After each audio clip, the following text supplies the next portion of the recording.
परमेश्वर पिता र हाम्रा प्रभु येशू ख्रिस्टबाट अनुग्रह कृपा र शान्ति तपाईहरुलाई मिलेको होस्। सबैलाई ख्रिस्टको पवित्र नाममा अभिवादन अनि जय मसीह। प्रियहरू, हामीलाई थाहा छँदैछ हामीहरू मण्डलीमा संगति गर्दै आएका थियौं र फेरि पनि कोभिड-19 को कारण 2 हप्ताको लागि सरकारले चाहिँ मण्डलीमा कुनै पनि भेला हुनबाट चाहिँ रोक लगाएको छ। यसकारण हामी फेरि पनि अनलाइन मार्फत परमेश्वरको संगति गर्न भेला भएका छौं र यो 2 हप्ता पछाडि के हुन्छ थाहा छैन र 2 हप्ता पछाडि जस्तो सरकारको आदेश आउँछ सरकारको आदेश अनुसार नै हामी अगाडि बढ्नेछौँ र यो हप्ता यो आइतबार र आउँदो आइतबार हामी अनलाइन द्वारा नै संगति गर्नेछौँ र सदा चाहिँ हामी आइतबार बिहान 10 बजी हामीहरूको वचन युट्युबमा तपाईहरुले पाउनुहुनेछ अनि वचन सुनिसके पछाडि 1 बजी हामी भेला भएर हामीले सिकेका कुराहरू फेरि पनि एकअर्कामा बाँडचुँड गर्नेछौँ र भलाकुसारी गर्नेछौँ। याद रहोस् तपाईहरुलाई आइतबार वचन पछाडि पहिले चाहिँ हामी फेरि पनि जुम द्वारा भेला हुनेछौँ र आफूले सिकेका कुराहरूले एकअर्कालाई हौसला र उत्साह दिनेछौँ। र प्रियहरू, तपाईहरुलाई अर्को पनि कुरा के जानकारी गराउँ भनेदेखि हामीले मिकाको पुस्तकलाई भर्खरै सकेका छौं। गत हप्ता हामीले मिकाको पुस्तकलाई सकेका थियौं र हामी यो आइतबारदेखि फेरि पनि मर्कुसको पुस्तकमा फर्किएका छौं र यो आइतबार हामी मर्कुस 12 अध्यायको 13 देखि 27 पदलाई हेर्नेछौं। त्यसैले तपाई संगतिमा बस्नु भएको छ, मलाई थाहा छ। बाइबल साथमा राखेर बस्नुभयो, मर्कुसको 12 अध्यायलाई निकालेर बस्नुभयो भनेदेखि तपाईलाई वचन सुन्न अझै पनि सजिलो हुनेछ र म तपाईलाई अनुरोध पनि गर्दछु, बाइबल निकाल्नुस् र साथमा लिएर बस्नुस्। आउनुस् प्रार्थना गरौँ र आजको सेवालाई सुरुवात गरौँ। प्रार्थनाद्वारा परमेश्वरसँग अगुवाई मागौँ। परम प्रभु परमेश्वर, हामी तपाईलाई धन्यवाद दिन्छौं। हामी तपाईका मानिसहरू तपाईको आराधना गर्न, तपाईको स्तुति प्रशंसा गर्न, तपाईले गर्नुभएका अचम्म र उद्वेगका कामहरूको घोषणा गर्न र ख्रीष्ट प्रभुले हाम्रो निम्ति गर्नुभएको क्रुसको बलिदानलाई सम्झना गर्न फेरि पनि र तपाईको वचनबाट सिक्न हामी भेला भएका छौं। हामीलाई तपाईको आराधना गर्नको निम्ति आत्मा र सत्यतामा आराधना गर्न सहयोग गर्नुहोस् ताकि हामीहरूको आराधना तपाईको ग्रहण योग्य हुन सकोस्। तपाईलाई धन्यवाद छ पिता, यो सुनौलो मौका, यो सुनौलो अवसर हामीलाई दिनुभयो र फेरि पनि हामी तपाईका मानिस यसरी तपाईको वचनको अघि जम्मा हुने मौका पायौं। यसको लागि तपाईलाई नै महिमा, आदर र प्रशंसा भएको होस्। धन्यवाद छ। सबै कुराबाट तपाई नै महिमित हुनुहोस्। येशू ख्रीष्टको उच्चार अनि पवित्र नाममा आमेन।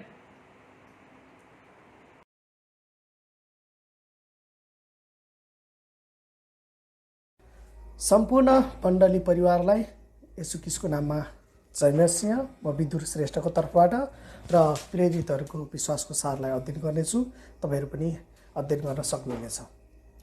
म विश्वास गर्दछु एक परमेश्वर सर्वशक्तिमान पिता, स्वर्ग र पृथ्वी सृष्टि गर्नुहुने माथि अनि उहाँको एक्लै पुत्र हाम्रा प्रभु येशू ख्रीष्टमाथि, जो पवित्र आत्माको शक्तिद्वारा गर्भधारण हुनुभयो, कन्या मरियमदेखि जन्मनुभयो, जसले पतियस पिताको अध्ययनमा दुःख भोग्नुभयो, जो क्रुसमा टाँगिनुभयो, मर्नुभयो, तेस्रो दिनमा मरेकाहरूबाट बिउजनुभयो, स्वर्गमा चढी जानुभयो अनि सर्वशक्तिमान परमेश्वर पिताको दाहिने हातपट्टि बस्नुभएको छ, जहाँदेखि उहाँ जिउँदा र मरेकाहरूको न्याय गर्नलाई फेरि आउनुहुनेछ।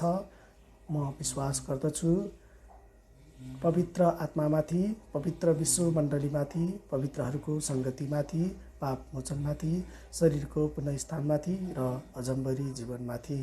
आमेन। जय मसिह।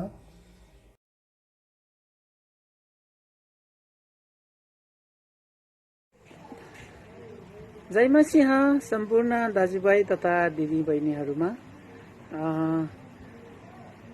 हामी मार्कुसको पुस्तकलाई क्रमैसँग हेर्दै आएका थियौँ र गत केही हप्ताको निम्ति हामी मार्कुसको पुस्तकलाई थातिएर स्टप गरेर हामी मिकाको पुस्तकबाट वचन हेरेका थियौँ भने आज फेरि पनि हामी मिकाको पुस्तकलाई सिद्ध्याएर मार्कुसमै फर्केर आएका छौँ र आज म मार्कुस 12 अध्यायको 13 देखि 27 पदसम्म म अध्ययन गर्नेछु।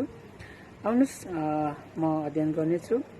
परमेश्वरको जीवित वचनमा यसरी लेखिएको छ, पछिबाट उहाँलाई कुरामा फसौँ भनेर तिनीहरूले फरिसीहरू र हेरोदीहरू मध्येका कोही व्यक्तिहरूलाई उहाँ कहाँ पठाए। तिनीहरू आएर उहाँलाई भने, गुरुज्यू, हामी जान्दछौँ तपाईँ साँचो हुनुहुन्छ र कसैको वास्ता गर्नुहुन्न, किनकि तपाईँ मुख हेरेर काम गर्नुहुन्न, तर परमेश्वरको मार्ग साँचो रीतिले सिकाउनुहुन्छ। भन्नुहोस्, कैसरलाई कर तिर्नु न्यायसङ्गत छ कि छैन? हामी कर तिरौँ कि नतिरौँ? यसुले तिनीहरूको कपटीपन थाहा पाएर तिनीहरूलाई भन्नुभयो, तिमीहरू किन मलाई परीक्षा गर्दछौ? एउटा दिनार ल्याएर देखाऊ। तिनीहरूले एउटा सिक्का ल्यायो र उहाँले तिनीहरूलाई भन्नुभयो, यो तस्बिर र छाप कसको हो? तिनीहरूले उहाँलाई भने, कैसरको। तब यसुले तिनीहरूलाई भन्नुभयो, कैसरका चिजहरू कैसरलाई देऊ र परमेश्वरका चिजहरू परमेश्वरलाई। तिनीहरूले उहाँसँग अचम्म माने। मृतकबाट पुनरुत्थान हुँदैन भन्ने सदुकीहरू उहाँ कहाँ आए अनि उहाँलाई सोधे, गुरुज्यू, मूसाले हामीलाई लेखिदिएका छन् कि कसैको दाजु मर्यो र निसन्तान भएर पत्नीलाई छोडी राख्यो भने उसको भाइले त्यस स्त्रीलाई लैजानु पर्छ र आफ्नो दाजुको निम्ति सन्तान खडा गर्नु पर्छ। एउटा परिवारमा 7 भाइ थिए। जेठोले एउटी पत्नी ल्यायो अनि त्यो मानिस निसन्तान भएर मर्यो। अब महिला भाइले त्यस स्त्रीलाई विवाह गर्यो र त्यो पनि निसन्तान भएर मर्यो। अनि साइलाले पनि त्यस्तै गर्यो अनि 7 भाइले सन्तान भएन। सबैभन्दा पछि त्यो स्त्री पनि मरी। अब मृतकहरूको पुनरुत्थानमा तिनीहरूमध्ये त्यो कसकी पत्नी हुन्छे? किनकि ती 7 जनाले त्यसलाई विवाह गरेका थिए। यसुले तिनीहरूलाई भन्नुभयो, तिमीहरू भुलमा परेको कारण यही होइन र? कि तिमीहरू न त धर्मशास्त्र जान्दछौ न परमेश्वरको शक्तिलाई जान्दछौ। किनकि जब मृतकबाट तिनीहरूको पुनरुत्थान हुन्छ, तिनीहरू न विवाह गर्दछ न तिनीहरूको विवाह हुन्छ, तर तिनीहरू स्वर्गमा भएका दूतहरू जस्तै हुन्छन्। मृतकहरू जीवित भई उठ्ने कुराको विषयमा के तिमीहरूले मूसाको पुस्तकमा पढेका छैनौ कि कसरी पोथ्रोको विषयमा लेखिएको खण्डमा परमेश्वरले मूसालाई भन्नुभयो, म अब्राहमका परमेश्वर, इसाकका परमेश्वर र याकुबका परमेश्वर हुँ। उहाँ मृतकहरूका परमेश्वर हुनुहुन्न, तर जिउँदाहरूका परमेश्वर जिउँदाहरूका हुनुहुन्छ। तिमीहरू एकदमै भुलमा परेका छौ। आमेन। परमेश्वरको वचन अध्ययन गरेकोमा आशिष रहेको होस्। जय मसीह।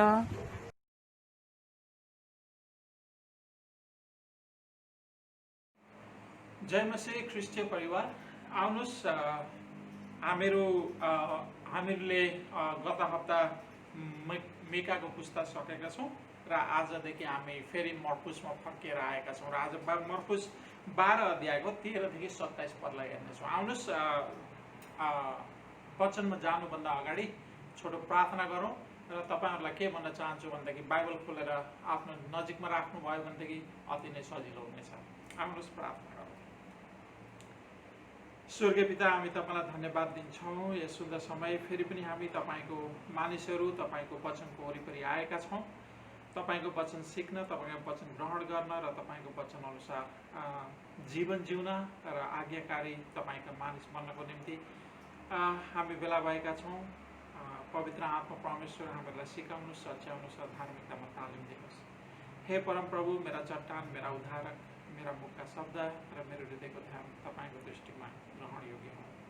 येशू ख्रीष्टको उच्च अनि पवित्र नाममा आमेन। प्रियहरू, आज मैले वचनको शीर्षक लिएको छु सर्वज्ञानी परमेश्वर। सर्वज्ञानी परमेश्वर, सर्वज्ञानी परमेश्वर, सर्वशक्तिमान परमेश्वर, सत्य परमेश्वर, निश्चिन्त आशाको जीवन। यी कुराहरूलाई विषयहरूलाई आज हामी हेर्नेछौँ। येशू ख्रीष्ट को हुनुहुन्छ र ख्रीष्ट येशूलाई हामीले कसरी चिनेका छौँ? ख्रीष्ट प्रभु सृष्टिको सुरु, सृष्टिको अन्त्य हुनुहुन्छ। सर्वज्ञानी, सर्वशक्तिमान, सर्वव्यापी, विश्वासयोग्य, सत्य र पवित्र, आदरणीय र भययोग्य परमेश्वर हुनुहुन्छ। ख्रीष्ट सर्वज्ञानी परमेश्वर हुनुहुन्छ। उहाँबाट कुनै कुरा लुकेको छैन र लुक्न सक्दैन। उहाँ भूत, वर्तमान र भविष्य सबै रचना गर्ने परमेश्वर हुनुहुन्छ।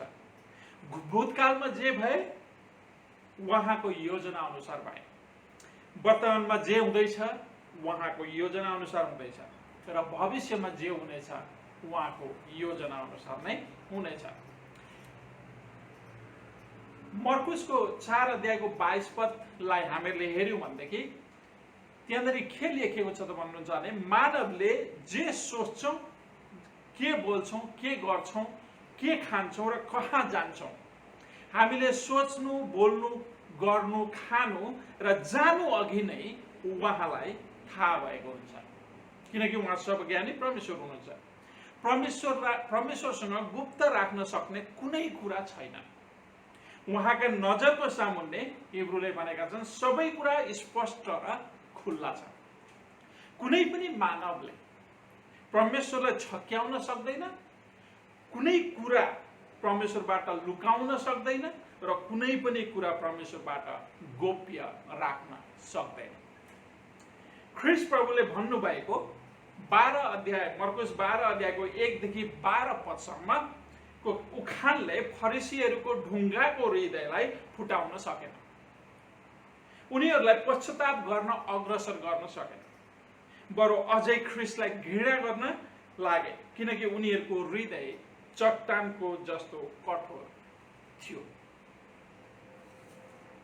यसकारण उच्च यहुदामा भएका पुजारीहरू, फरिसी र हेरोदीहरूलाई ख्रीष्ट प्रभुलाई फसाउन युक्ति रचेर फेरि पनि पठाए। ख्रीष्ट प्रभुमाथि यदि ख्रीष्ट प्रभु हामी जस्तो अज्ञानी हुनुभएको भए फसाउन सफल हुने थिए। हामीलाई फसाउन मानिसहरूले खासै युक्ति रच्नु पर्दैन, तर ख्रीष्ट प्रभुलाई फसाउने युक्ति रचना उनीहरूले सभा नै बस्नु पर्यो। उनीहरूको छलफल पछि उनीहरूले फरिसी, हेरोदी र सदुकीहरूलाई कर सम्बन्धी र अर्को पुनरुत्थानको प्रश्न लिएर ख्रीष्ट येशू भएको ठाउँमा पठाए। आउनुहोस् एकछिन हामी मर्कुस 12 अध्यायको 13 देखि 16 पदलाई हेरौँ।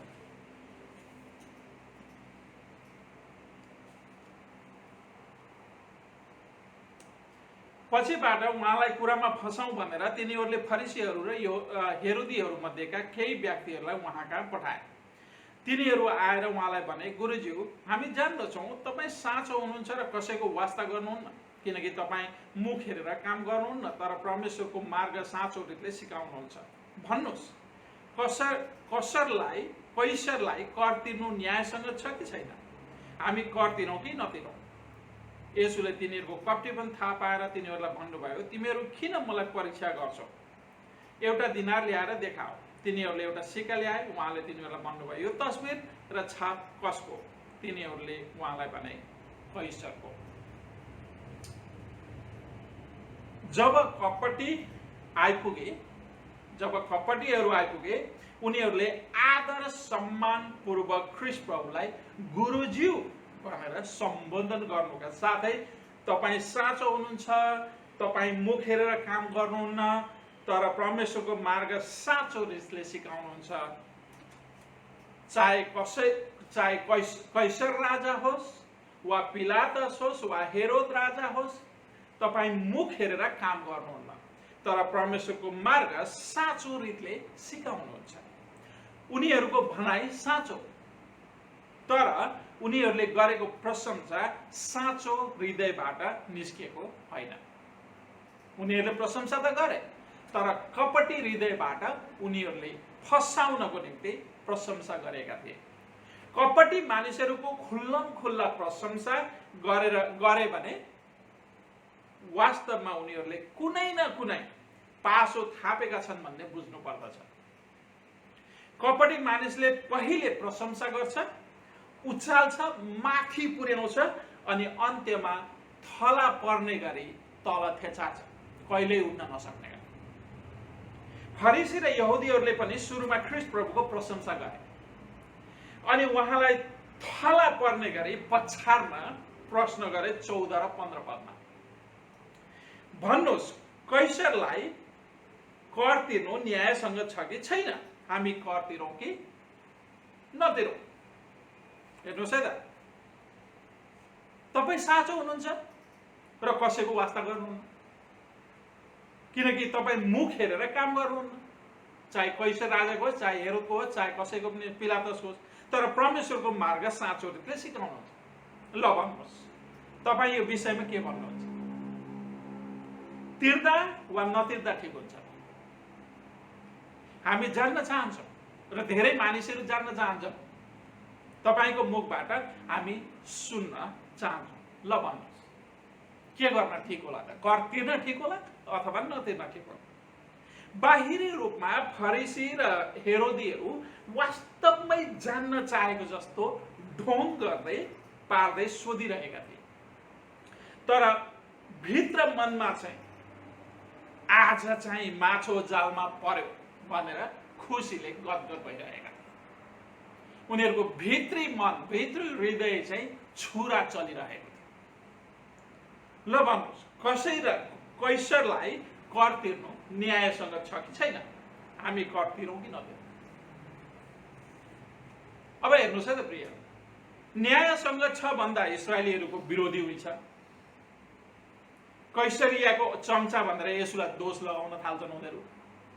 आफ्ना मानिसहरूलाई छोडेर के अरे रोमी साम्राज्यका राजाको चाहिँ तैँले प्रशंसा गर्ने भनेर दोष लगाउन थालिहाल्छन्। अब न्यायसँग छ भन्दा यसले आफूलाई यहुदीहरूको राजा भन्छ र कैसर राजालाई कर तिर्नु पर्दैन भनेर मानिसलाई सिकाउँछ भनेर दोष लगाउने थिए। अब हेर्नुहोस्, दुईपट्टि नै कस्तो खालको प्रश्न लिएर आएका हुन् उनीहरूले। साँच्चै नै एउटा पासो लिएर आएका थिए। उनीहरूको प्रश्न वास्तवमै अप्ठ्यारो प्रश्न हो, वास्तवमै अप्ठ्यारो प्रश्न हो। प्रश्नको जाल अति नै दह्रो र मजबुत उनीहरूले बिछाएका थिए। हामी जस्तो अज्ञानी मानिस हो भने सजिलैसँग उनीहरूको जालमा फस्नबाट हामी उम्किनेछौँ। तर यसु प्रभु फरिसी र हेरोदीहरूले आफूलाई परीक्षामा पार्ने कपटीपनाबाट अभिज्ञ हुनुहुन्थेन। उनीहरू परीक्षा गर्न र फसाउन आएका हुन् भन्ने कुरा उहाँलाई थाहा थियो। यसो प्रत्येक मानिसहरूको हृदय भएका कपटी बैमानी, हृदयमा भएका कपटी बैमानी छलछुट छर्लङ्ग देख्नुहुन्छ, किनकि उहाँ सर्वज्ञानी परमेश्वर हुनुहुन्छ। किनभने ख्रीष्ट परमेश्वर हुनुहुन्छ, त्यसैले उहाँबाट लुकाउन सक्ने र गुप्त राख्न सक्ने कुरा छैन। उहाँको नजरमा, हिब्रूले भन्छन्, उहाँको नजरको सामुन्ने सबै कुरा स्पष्ट र खुल्ला छन्। मानिसको हृदय उहाँले सङ्लो पानीमा हेरे जस्तो देख्नुहुन्छ। यदि येशू प्रभुले चाहनु भएको भए उतिखेर नै फरिसी र हेरोदीहरूलाई मृत्यु दण्ड दिन सक्नुहुन्थ्यो। प्रिय, धरतीले उनीहरूलाई उतिखेरै अनन्तको लागि निल्न सक्ने थियो, पुरानो करारमा जस्तो। तर त्यसो भएन, किनकि ख्रीष्ट प्रभु पापीहरूलाई दण्ड दिन होइन, पापमा हराएका पापीहरूलाई खोज्न र उद्धार गर्न आउनुभएका परमेश्वरका थुमा हुनुहुन्थ्यो। तर उहाँले दण्ड दिनु भएन, तर ख्रीष्ट प्रभुले उनीहरूलाई दण्ड नदिए पनि उहाँले दिएको प्रश्नको उत्तरले फरिसी र हेरोदीहरूको अनुहारबाट कपटीपनको मार्क्स निकालेर सबै मानिसहरूको सामुन्ने बेनकाब गर्नुभयो। पढ्न सारा मानिसहरूको सामु फरिसी र हेरोदीहरू लज्जित पर्नु पर्यो। आफूले थापेको कपटी जालमा आफै फसे।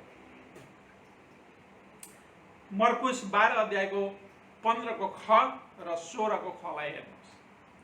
तिमीहरू किन मलाई परीक्षा गर्न गर्छौ? एउटा दिनार ल्याऊ, देखाऊ। तिनीहरूले एउटा सिक्का ल्याए अनि ख्रीष्टले तिनीहरूलाई सोध्नु भयो, यो तस्बिर र छाप कसको? तिनीहरूले उहाँलाई भने, कैसरको। फरिसी र यहुदीहरूले आफूले बुनेको जालमा अब आफै फसे। ख्रीष्टलाई फसाउन आएका थिए, फरिसी र हेरोदीहरू आफूले बुनेको जालमा आफै फसे। किनकि सिक्कामा यहुदीहरूको तस्बिर नभएर कैसरियाको तस्बिर थियो। त्यसैले सिक्काको अधिकार कैसरिया राजाको थियो।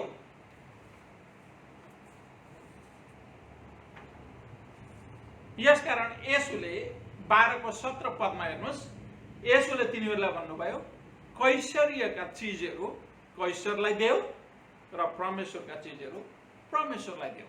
सो त्यो पैसाको हकदार विशेष गरी को थियो त भन्नुहुन्छ भनेदेखि कैसरिया थियो, किनकि त्यसमा उसको तस्बिर राखिएको थियो। सो उसले जुन कर लगाएको थियो त्यो कर भनेको उसले पाउनुपर्छ, त्यो उसको हक हो। हामीले सिक्नुपर्ने पाठ, संसारका शासकहरूको अधीनतामा बस्नु र लगाएको कर कचकच नगरी गनगन नगरी तिर्नु असल र इमानदार नागरिकहरूको कर्तव्य हो। तर हामीले परमेश्वरलाई पनि बोल्नुहुन्न। यो चाहिँ कुरा हामीले याद राख्नुपर्छ है। हामीसँग जे छ त्यो परमेश्वरले आशिष स्वरूप हामीलाई दिनुभएको। यो संसार उहाँको, हामी उहाँको संसारमा बसेर उहाँले दिनुभएको आशिष बटुल्दैछौँ। त्यसैले हामी सांसारिक राज्यको असल इमानदार नागरिक बनेर स्वर्गीय राज्यको विरोधी चाहिँ बन्नु हुँदैन। यसकारण येशूले तिनीहरूलाई भन्नुभयो, कैसरका चिजहरू कैसरलाई देऊ र परमेश्वरका चिजहरू परमेश्वरलाई देऊ।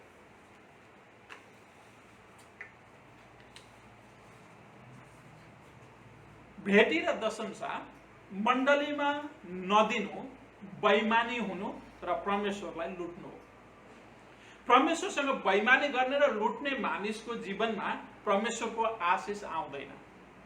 त्यसैले हाम्रो भेटी र दशंशा कचकच र गनगन नगरी शुद्ध हृदयले मण्डलीमा दिनु पर्दछ, किनकि भेटी र दशंशा परमेश्वरको हो। परमेश्वरका चिजहरू परमेश्वरलाई दिनु क्रिस्चियनहरूको पहिलो मुख्य कर्तव्य र आज्ञा पालन पनि हो। येशू प्रभु वास्तवमा साँचो हुनुहुन्छ र परमेश्वरको मार्ग साँचो रीतिले सिकाउनुहुन्छ, किनकि येशू प्रभु स्वयं एकमात्र सत्य परमेश्वर हुनुहुन्छ र उहाँले कहिले झुटो बोल्नुहुन्न। हामी उहाँका मानिसहरूले पनि ख्रीष्ट चाहिँ सत्य बोल्न सिक्नुपर्छ, होलाई हो र होइनलाई होइन भन्न सिक्नुपर्छ र आफ्नो दायित्व र आज्ञा पालन गर्नुपर्छ। ख्रीष्ट प्रभुलाई एकछिन विश्राम थिएन। हेर्नुहोस् है त, एकछिन पनि विश्राम थिएन। एउटा कपटी झुण्ड फरिसी र हेरोदीहरूको झुण्डको मुख ख्रीष्टले बन्द गरे लगत्तै अर्को सदुकी कपटीको झुण्ड उहाँलाई फसाउन पुनरुत्थानको प्रश्न लिएर आयो। सदुकीहरू मूसाका 5 व्यवस्थाका पुस्तकहरूलाई परमेश्वरको वचनको रूपमा लिन्थे र पुनरुत्थान, स्वर्गीय दूत र आत्मा यी 3 कुराहरूमा विश्वास गर्दैनथे। त्यसैले सदुकीहरूले ख्रीष्ट प्रभुलाई प्रश्न गरे। मर्कुस 12 अध्यायको 18 देखि 27 पद। आउनुहोस् म सर पढ्छु।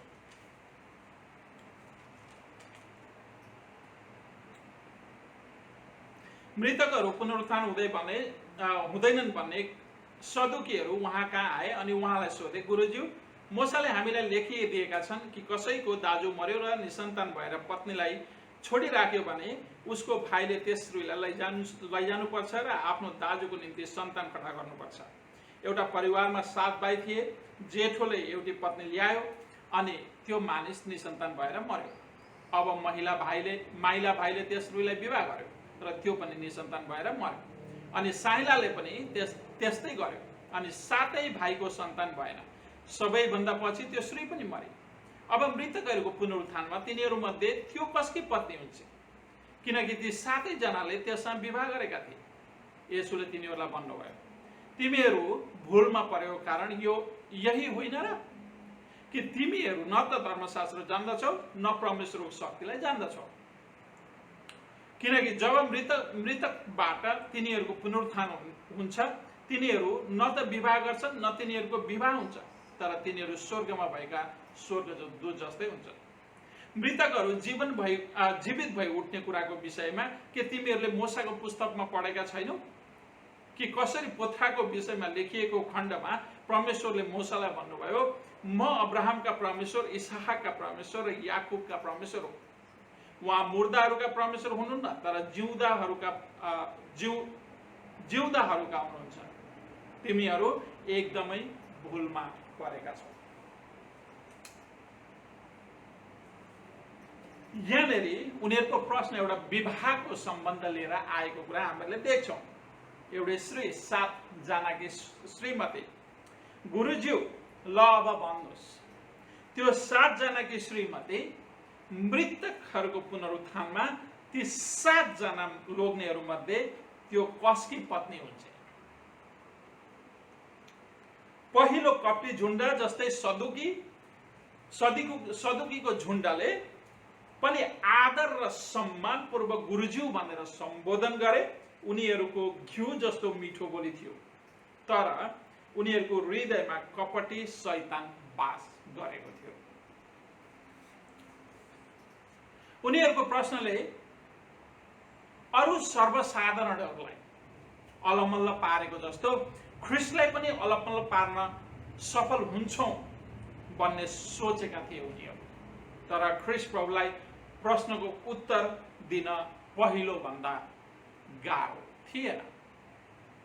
येशूले तिनीहरूको प्रश्नको उत्तर दिँदै भन्नुभयो, तिमीहरू भुलमा परेका छौ। तिमीहरू भुलमा परेका छौ। सदुकीहरू परमेश्वरको वचन गलत तरिकाले बुझेर भुलमा परेका थिए। सदुकीहरूले न त धर्मशास्त्र जान्दथे न परमेश्वरको शक्तिलाई जान्दथे। दुईटै कुरामा उनीहरू अभिज्ञ थिए। उनीहरूले 5 वटा किताब पढे तापनि यो दुईटै कुरामा उनीहरू अभिज्ञ थिए। सदुकीहरूले पुनरुत्थान, स्वर्गीय दूत र आत्मा यी 3 कुराहरूमा विश्वास नगर्नुको कमजोरी उनीहरूले परमेश्वरको वचन प्रतिको अज्ञानता र परमेश्वरको शक्ति प्रतिको अज्ञानता थियो। उनीहरूले परमेश्वरको धर्मशास्त्रलाई बुझेका थिएन अथवा गलत तरिकाले बुझेका थिए। परमेश्वरका शक्तिको सबैभन्दा ठुलो प्रमाण भनेको नै मृतकहरूको पुनरुत्थान हो। हामीले सुसमाचारको किताबमा पाउँछौँ, परमेश्वरले जुन वचनद्वारा सारा सृष्टि गर्नुभयो त्यही वचनद्वारा आफूले तोकेको समयमा ख्रिस्टमा सुतेका मृतकहरूलाई पुनर्जीवन दिनुहुनेछ। यी सदुकीहरूले परमेश्वरको शक्तिलाई इन्कार गरेर आफ्नो अज्ञानतामा उहाँको अपहार्य शक्तिलाई दबाउने प्रयास गरेको हामी देख्दछौँ। अज्ञानताको कारण ख्रिस्ट प्रभुले उनीहरूको अज्ञानताको भण्डाफोर गर्दै परमेश्वर मुर्दाहरूका परमेश्वर नभएर जीवितहरूका परमेश्वर भएको उनीहरूलाई उनीहरूले विश्वास गर्ने मोसाका 5 पुस्तकभित्रदेखि मुखतोड जवाब दिनुभयो। परमप्रभु जीवितहरूका परमेश्वर भएको प्रमाण अब्राहमका, इसहाक र याकुब 3 मानिसहरू थिए। त्यसैले यहोवे परमेश्वर मुर्दाका परमेश्वर हुनुहुन्न, तर जिउँदाहरूका परमेश्वर हुनुहुन्छ। अब्राहमका, इसहाक र याकुब संसारबाट फर्किएर स्वर्गीय घरमा जीवित बसेका छन्। हामीले सुसमाचार किताबमा हेर्न सक्छौँ। अब्राहम, लाजरस र धनी मानिसको उखान परमेश्वरले एउटा तीरले 2टा शिकार गर्नुभयो। यहाँ एउटा तीरले 2टा शिकार गर्नुभयो। उनीहरू पुनरुत्थान र स्वर्गदूतमा विश्वास गर्दैनथ्यो। परमेश्वरले जुन तरिकाले उनीहरूलाई उत्तर दिनुभयो, उनीहरूको 2टै प्रश्नको उनीहरूले उत्तर पाए। उनीहरू स्वर्गदूतमा विश्वास गर्दैनथे, तर जब परमेश्वरले भन्नुभयो, तर जब मृतकहरू जब पुनर्जीवित पारिन्छन्, तब उनीहरू स्वर्गमा भएका स्वर्गदूतहरू जस्तै हुनेछन्। तिमीहरू एकदमै भुलमा परेका छौ। सो यहाँनिर मानिसको शरीर, जब मानिसको पुनरुत्थान हुन्छ अन्त्यको दिनमा, उनीहरू चाहिँ स्वर्गदूत जस्तै हुन्छन्, अथवा उनीहरूको शरीर सम्पूर्ण रूपले भिन्दै हुन्छ। शरीर हुन्छ तर एकदमै भिन्दै हुन्छ। उनीहरू भुलमा पर्नुको मुख्य कारण के हो? अघि नै हामीले हेरिसक्यौँ। 12 अध्यायको 26 पदको कलाई हेर्नुहोस्। 12 अध्यायको 26 पदको क। मृतकहरू जीवित भई उठ्ने कुराको विषयमा के तिमीहरूले मोसाको पुस्तकमा पढेका छैनौ कि कसरी पोथाको विषयमा लेखिएको खण्डमा परमेश्वरले मोसालाई भन्नुभयो, म अब्राहमका परमेश्वर, इसहाकका परमेश्वर या याकुबका परमेश्वर हुँ। अनि 27 पदमा उहाँ मुर्दाहरूका परमेश्वर हुनुहुन्न, तर जीवितहरूका परमेश्वर हुनुहुन्छ। मृतकहरू जीवित भई उठ्ने कुराको विषयमा के तिमीहरूले मोसाको पुस्तकमा पढेका छैनौ? उनीहरू भुलमा पर्नुको मुख्य कारण बाइबल अध्ययन नगर्नु, अथवा बाइबल गहिरो रूपमा अध्ययन नगर्नु, अथवा बाइबललाई अति नै गम्भीर रूपले लिएर अध्ययन नगर्नु। आजका क्रिस्चियनहरू सजिलैसँग झुटा शिक्षकहरूको बहकाइमा पर्नुको कारण, जीवनमा समस्याहरू आउँदा ख्रीष्ट प्रभुलाई त्याग्नुको कारण र शुद्ध, पवित्र र सत्य इमानदार जीवन जिउन असफल हुनुको मुख्य कारण बाइबल अध्ययन गर्न नरुचाउनु, अल्छी गर्नु र बाइबल अध्ययनलाई गम्भीर रूपमा नलिनु। आजका धेरै पास्टरको नाउँको मार्क्स लगाएका नेपाली सदुकीहरूले परमेश्वरको वचन बुझेका छैनन्, सदुकीहरूले जस्तै। त्यसैले उनीहरू मण्डलीमा शनिबार वा आइतबार वचन प्रचार गर्न आउँदा यसो भन्छन्, ध्यान दिएर सुन्नु। हिजो बेलुकी परमेश्वरले मलाई यो वचन देखाउनु भयो, त्यो वचन देखाउनु भयो, त्यसैले मैले त्यही वचन आज लिएर आएको छु। यसलाई नेपालीमा सफेद झुट भनिन्छ। यसलाई नेपालीमा सफेद झुट भनिन्छ। सत्य त यो प्रिय, सत्य त यो, तिनीहरूलाई कहाँ र कुन पुस्तकबाट वचन प्रचार गर्ने ज्ञान हुँदैन।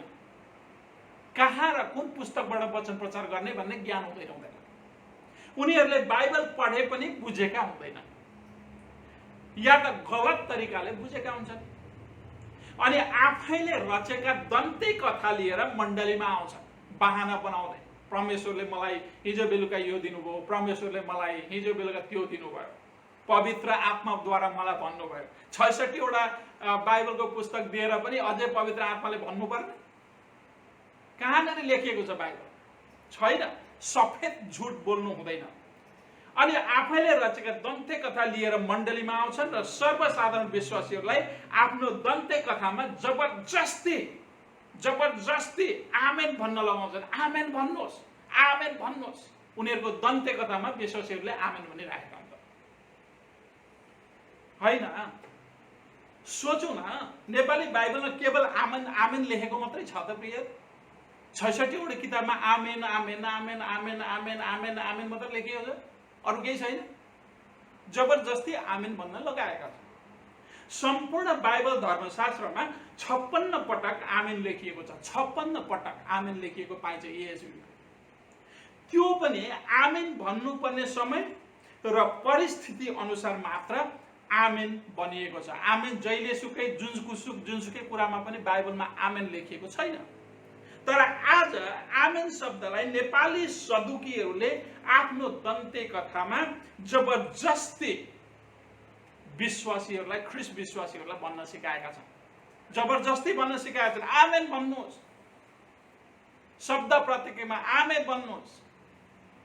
त्यसैले प्रिय, आजका घिउ जस्तो मिठो बोल्ने र दन्ते कथा सिकाएर सत्य वचनलाई बङ्ग्याउने नेपाली सदुकीहरूदेखि सतर्क र सावधान रहनुपर्छ। किन थाहा छ तपाईहरुलाई? किनभने सदुकीहरू आफै पनि स्वर्ग जाँदैनन् र अरूलाई पनि स्वर्ग जान दिँदैन। आफै पनि स्वर्ग जाँदैन र अरूलाई पनि स्वर्ग जान दिँदैन। सतर्क र सावधान रहनुपर्छ सदुकीहरूदेखि। प्रियहरू, आफ्नो बाइबल मुसालाई पढ्न नदिनुहोस्। यसकारण म तपाईहरुलाई हौसला दिन्छु, आफ्नो बाइबल मुसालाई पढ्न नदिनुहोस्। नत्र तपाई भन्दा अघि मुसो स्वर्गमा जाला र तपाई सदुकीहरू जस्तै पछाडी छोडिनु होला। त्यसैले मुसालाई बाइबल पढ्न नदिनुहोस्। मुसालाई दिएको बाइबल फिर्ता लिएर आफूले पढ्ने गर्नुहोस्। त्यसैमा तपाईको भलाइ हुनेछ। प्रियहरू, हाम्रो यहोवे परमेश्वर जीवितहरूका परमेश्वर हुनुहुन्छ र बाइबल जीवित यहोवे परमेश्वरको जीवित वचन हो। र यो जीवित वचनले पाप र अधर्मको कारण आत्मिक रूपमा मरेका आत्मिकी मुर्दा मानिसहरूलाई अनन्तीय पुनर्जीवन दिन्छ। प्रियहरू, हाम्रो परमेश्वर मुर्दाहरूका परमेश्वर हुनुहुन्न, तर जिउँदाहरूका परमेश्वर हुनुहुन्छ। त्यसैले सच्चा ख्रिस्ट विश्वासी क्रिस्चियनहरूलाई मृत्युले रोक्न सक्दैन र चिहानले थुन्न सक्दैन। किनभने ख्रिस्ट प्रभुले मृत्युलाई जितेर चिहानलाई छोडेर मृत्यु र चिहान दुवैको खुल्लम खुल्ला कल्वरी क्रुसमा तमासा बनाउनु भएको छ। आजको वचनबाट हामीले के सिक्न सक्छौं? आउनुहोस्। ख्रिस्ट प्रभु सृष्टिको सुरु र सृष्टिको अन्त्य, सर्वज्ञानी, सर्वशक्तिमान, सर्वव्यापी, विश्वासयोग्य, सत्य र पवित्र, आदरणीय र भययोग्य परमेश्वर हुनुहुन्छ। कुनै पनि मानवले परमेश्वरलाई छक्याउन सक्दैन, कुनै कुरा परमेश्वरबाट लुकाउन सक्दैन र कुनै कुरा परमेश्वरबाट गोप्य राख्न पनि सक्दैन। जब प्रकट गर्ने समय आउनेछ, मानवले सोचेका, बोलेका, गरेका काम र सबै कुरा परमेश्वरले प्रकाशमा ल्याउनु हुनेछ। सबैले आफ्नो जीवनशैली र काम अनुसारको परमेश्वरलाई लेखा दिनुपर्छ भनेर पावलले भन्दछ। क्रिस्चियनहरूले कुनै पनि कुराको कर नगरे वा कर होस् वा भ्याट, कचकच सरकारी कर होस् या भ्याट होस्, कचकच र गनगन नगरी तिर्नुपर्छ र एक असल नागरिक भएको कर्तव्य पूरा गर्नुपर्छ। साथै क्रिस्चियनहरूले परमेश्वरलाई पनि बिर्सिनु हुँदैन। प्रिय, आफ्नो भेटी र दशंश शुद्ध हृदयले परमेश्वरलाई पनि मण्डलीमा दिनुपर्दछ। किनकि भेटी र दशंश परमेश्वरको, परमेश्वरका चिजहरू परमेश्वरलाई दिनु क्रिस्चियनहरूको आज्ञाकारिता र मुख्य कर्तव्य। आजका घिउ जस्तो मिठो बोल्ने र दन्ते कथा सिकाएर सत्य वचनलाई बङ्ग्याउने नेपाली सदुकीहरूदेखि सतर्क र सावधान रहनुपर्छ। किनभने सदुकीहरू आफै पनि स्वर्ग जाँदैनन् र अरूलाई पनि जान दिँदैनन्। हाम्रो यहोवे परमेश्वर जीवितहरूका परमेश्वर हुनुहुन्छ र बाइबल जीवित यहोवे परमेश्वरको जीवित वचन हो र यो जीवित वचन पढ्नाले हामीलाई जीवित राख्छ। त्यसैले वचनलाई प्रेम गरौँ र निरन्तर पाठ गरौँ। प्रियहरू, हाम्रो परमेश्वर मुर्दाहरूका परमेश्वर हुनुहुन्न, तर जिउँदाहरूका परमेश्वर हुनुहुन्छ। त्यसैले सच्चा ख्रिस्ट विश्वासी क्रिस्चियनहरूलाई मृत्युले रोक्न सक्दैन र चिहानले थुन्न सक्दैन, किनभने ख्रिस्ट प्रभुले मृत्युलाई जितेर र चिहानलाई छोडेर मृत्यु र चिहान दुवैको खुल्लम खुल्ला तमासा बनाउनु भएको छ। त्यसैले हामी स्वर्गको ढोकाको नजिक छौँ, स्वर्गको ढोकाको नजिक छौँ। ख्रिस्टमा दरौँ, स्थिर र अटल रहौँ र जस्तो सुकै परिस्थितिमा पनि ख्रिस्ट प्रभुलाई पक्रिराखौँ।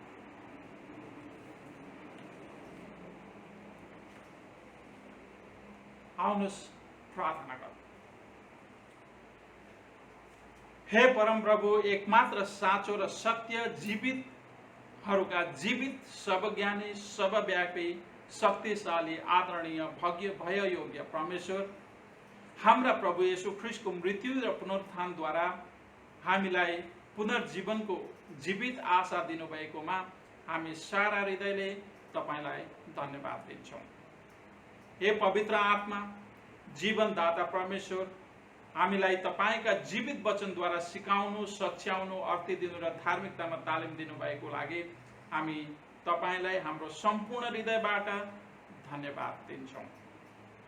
अब हामीलाई तपाईँको जीवित वचनलाई प्रेम गर्न, पढ्न र तपाईँको शिक्षामा हर दिन हुर्कन, निर्माण हुन सहयोग गर्नुहोस्, ताकि हामी तपाईँको सत्य मार्गमा हिँड्न सकौँ र तपाईँका आज्ञाकारी र इमानदार मानिस बन्न सकौँ।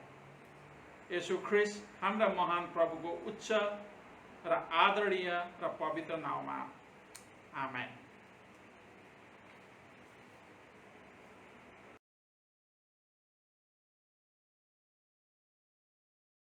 आउनुहोस् पाप पश्चातापको प्रार्थना गर्नेछौँ। सर्वशक्तिमान प्रभु हाम्रो पिता, हामीले तपाईँ र हाम्रा मानिसहरूको विरुद्धमा पाप गरेका छौँ।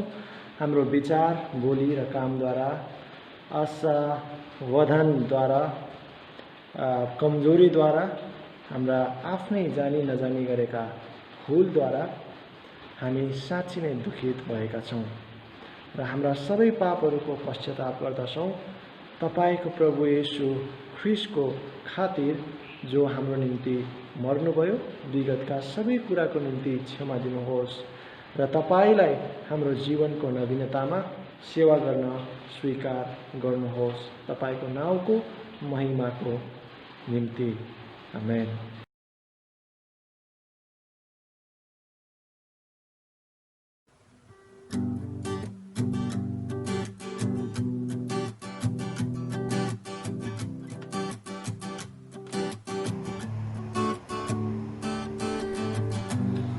सुध पार्नलाई यीशु कहाँ गयो कि ख्रिस्टको रगतले सुध भयो के पुरा भरोसा यीशुमा राख्छौ के ख्रिस्टको रगतले सुध भयो के तिमी सुध भयो के प्राणकर्ता येशूको रगतले तिम्रो मन साँच्चै निष्कलङ्क भयो कि येशूको त्यो अनमोल रगतले दिनहुँ तिमी येशू साथी छौ कि उनको रगतले शुद्ध भयो कि येशूको आनन्द तिमीले पायौ कि ख्रिस्टको रगतले शुद्ध भयो। तिमी शुद्ध भयो कि प्राणकर्ता येशूको रगतले तिम्रो मन साँच्चै निष्कलङ्क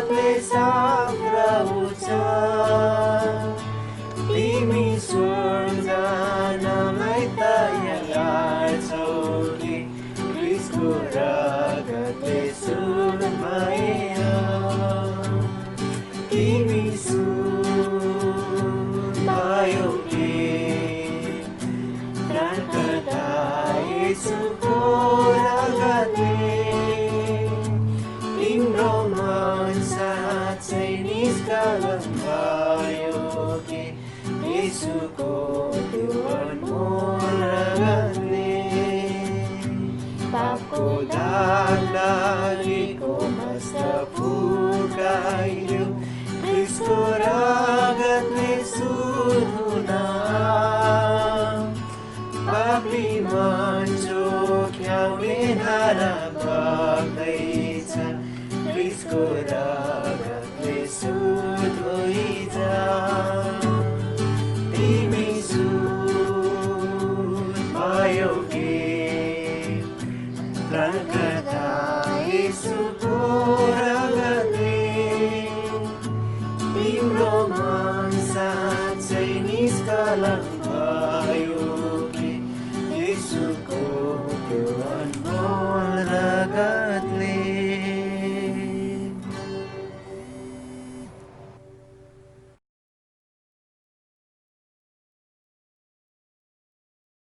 यहाँहरू सम्पूर्णलाई फेरि पनि स्वागत गर्दछु। आउनुहोस् हामी प्रभुले सिकाउनु भएको प्रार्थना गर्नेछौँ।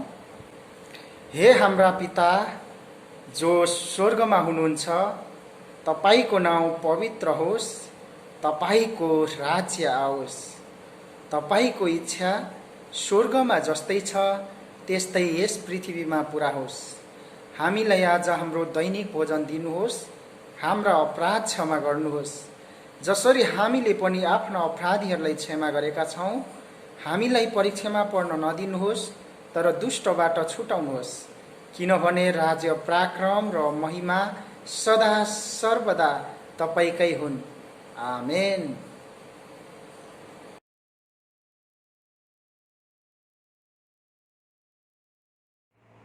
आउनुहोस् प्रियहरू, सेवाको अन्त्यमा आशिषको प्रार्थना गरौँ। परमेश्वर पिताको प्रेम, पुत्र येशू ख्रीष्टको अनुग्रह, पवित्र आत्माको सेवा र संगति हामीहरूसँग हिजो, आज र सदा सर्वदा रहिरहोस्। आमेन। पापको दाग लागेको मस्तक फुकाइयो क्रिस्टको रगतले शुद्ध हुन पापी मान्छे ख्याउने धारा बग्दैछ क्रिस्टको रगतले शुद्ध होइजा तिमी शुद्ध भयो के प्राणकर्ता येशूको रगतले तिम्रो मन साँच्चै निष्कलङ्क